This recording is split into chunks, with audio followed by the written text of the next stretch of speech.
चारुशङ्खमध्ये शतदलकमले रत्नसिंहासनस्थं सर्वालङ्कारयुक्तं नवघनरुचिरं संयुतं चक्रजेन भद्राय वामभागे रथचरणयुतं ब्रह्मरुद्रेन्द्रवन्द्यं वेदानां सारमीशं स्वजनपरिवृतं ब्रह्मदारो भजेहं। जय जगन्नाथ।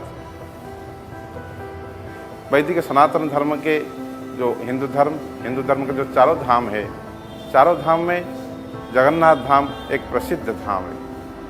यहाँ महाप्रभु जगन्नाथ के साथ भाई बलभद्र और बहन सुभद्रा और सुदर्शन चक्र भी सिंहासन पर विराजते हैं।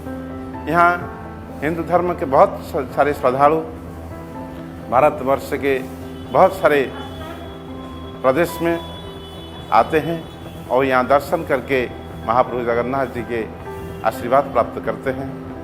यहाँ का प्रसिद्ध है महाप्रसाद। महाप्रसाद जितने सारे लोग दर्शन के लिए आते हैं सभी के लिए महाप्रसाद यहाँ कभी कमी नहीं देखा जाता। जितना लोग आते हैं सभी को महाप्रसाद मिलता है यहाँ। और यहाँ का प्रसिद्ध और एक यात्रा है जो कि रथ यात्रा है। रथ यात्रा आषाढ़ शुक्ल द्वितीया से हर साल महाप्रभु जगन्नाथ जी, भैया बलभद्र, सुभद्रा और सुदर्शन महाप्रभु और चलंती विग्रह मदन मोहन के साथ सिंहासन पर रथारूढ़ होते हैं। और यहाँ रथ यात्रा मौसी माँ अर्थात गुंडीचा मंदिर के तरह हर साल जाते हैं। तीनों रथों में तीनों भाई बहन बैठ करके भक्त लोग श्रद्धा के साथ गुंडीचा मंदिर की तरह लेते हैं। और 9 दिन के इस यात्रा में भारतवर्ष से और भारतवर्ष के बाहर जितने सारे बहुत सारे श्रद्धालु, चाहे 1 करोड़ श्रद्धालु यहाँ 9 दिन के अंदर, और बाद में जो मंदिर के रथ के ऊपर सुनावेश होते हैं, सुनावेश के दिन तो 15-20 लाख लोग एक दिन में महाप्रभु जगन्नाथ जी का दर्शन करके अपने को बहुत भाग्यवान मानते हैं। ये जो परंपरा चल रहा है और यहाँ नहीं, सत्य युग से राजा इंद्रदम्न ने महाप्रभु को यहाँ बैठा था। यहाँ ब्रह्मा जी आकर के स्वयं महाप्रभु जी को प्रतिष्ठित किए थे। यहाँ आज नहीं, कलियुग का केवल देवता नहीं, यह द्वापर युग का देवता नहीं, तृतीया युग का नहीं, चारों युग का महाप्रभु यहाँ विराजते हैं। स्कंद पुराण में इसी बारे में एक कथा है।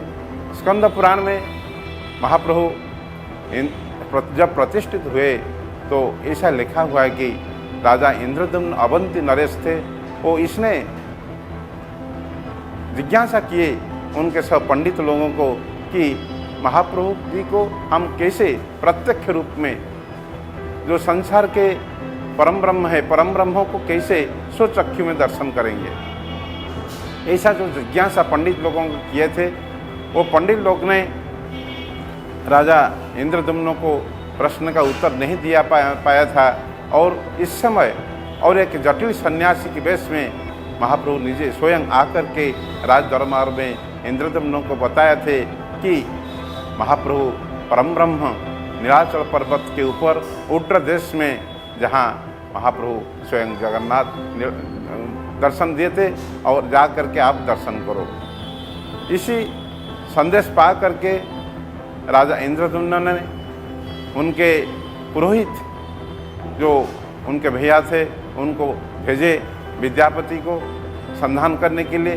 कहाँ महाप्रभु स्वयं परम ब्रह्म विराजते हैं। आकर के विद्यापति ने यहाँ देखे कि विश्वावसु नाम के एक सवर ने महाप्रभु नील माधव के रूप में उनको दर्शन, पूजन और प्रणाम करते हैं। और विश्वावसु के साथ स्वर्गलोक से देवता लोक भी आकर के नील माधव जी को दर्शन करके हर दिन जाते थे। ऐसा दिव्य दर्शन पा करके विद्यापति ने राजा इंद्रदम्न को संदेश दिए और राजा इंद्रदम्न ने सब परिवार को लेकर के, राज दरबार को सभी को लेकर के, प्रजापट को लेकर के यहाँ महाप्रभु जी के दर्शन के लिए आए हैं। किंतु लेकिन दुखवश ऐसा हुआ कि स्वयं नारद जी ने, देवर्षि नारद जी ने उनके साथ आए थे और देवर्षि नारद जी ने और राजा इंद्रदुम्न ने वहीं आकर के पहुंचने के पहले ही क्या हुआ कि नीलमाधव अंतर्हित हो गए थे।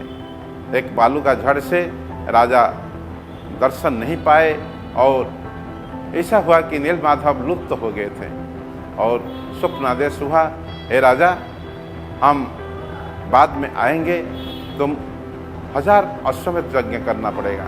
1000 अश्वमेध यज्ञ के बाद हम फिर प्रकट होंगे। ऐसा ही हुआ और नीलमाधव जो जगन्नाथ जी के रूप में बाद में अश्वमेध यज्ञ के बाद प्रकट हुए दारू ब्रह्म के रूप में। एक दारू आकर के समुद्र के किनारे लगे, ऐसा देख करके राजा का परिवार लोग, राजा का जो कर्मचारी लोग आकर संधान दिए, हे राजन, एक विराट दारू आकर के समुद्र के किनारे लगे हैं। और राजा इंद्रदुम्न ने देखा कि हम भी ऐसे ही के स्वप्न में देखा था, एक विराट दारू समुद्र के किनारे आज लगने वाले हैं और इसी से महाप्रभु का रूप बनेगा। ऐसा स्वप्न के साथ वास्तव में जब भक्त लोग, उनका परिकर लोग आकर के खबर प्रदान किए, इसी समय इंद्रदुम्न ने सोचा कि महाप्रभु जी का प्राकट्य के समय आ गया और इसको तैयार हुआ और इसी लकड़ी के साथ महाप्रभु दारू ब्रह्म बने। जगन्नाथ, बलभद्र और सुभद्रा और सुदर्शन के रूप में राजा इंद्रदुम्न ने बनाए और जाकर के स्वर्गलोक को नारद जी के साथ स्वर्गलोक गए और ब्रह्मा जी को बुलाए।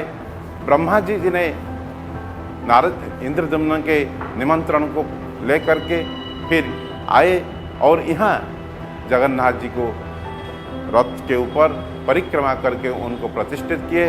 इसी समय से अर्थात सत्य युग से महाप्रभु यहाँ बैठे हैं जगन्नाथ के रूप में और सभी को दर्शन दे करके सभी को आनंद देते हैं। ऐसा स्कंद पुराण में लिखा है जे कि द्वापरांते समायादो तदा कृष्णार्जुन बुभौ त्रिदिनानि स्थितापत्र व्रतस्थ मधुसूदनो। अर्थात द्वापर के अंत समय भगवान कृष्ण जब प्रकट हुए थे, इसी समय भगवान कृष्ण ने अर्जुन के साथ इसी पुरुषोत्तम धाम जगन्नाथ जी को दर्शन करके 3 दिन यहाँ उपवास किए थे और यहाँ व्रत रखे थे।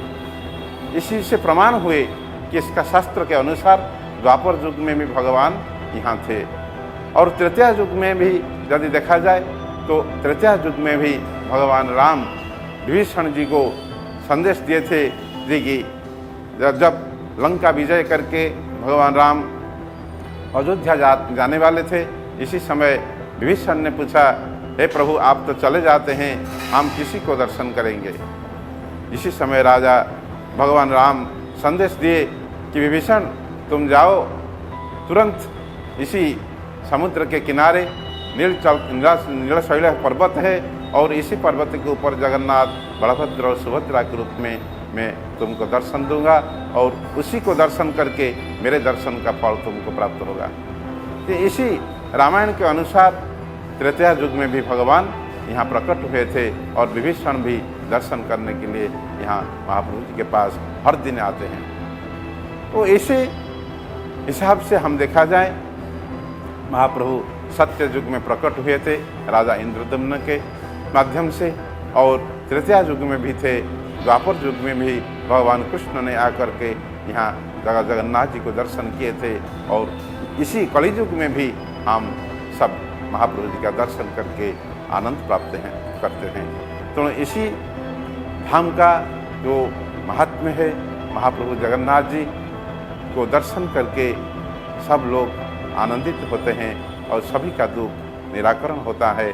और यहाँ का महाप्रसाद, यहाँ का जो सब 120 सेवक संप्रदाय है, सभी सेवक अलग अलग संप्रदाय के हैं, अलग अलग परिवार के हैं, 120 प्रकार के सेवक हैं। इतने बड़े सेवक समाज कहीं भारतवर्ष में कहीं विश्व में नहीं देखा जाता है।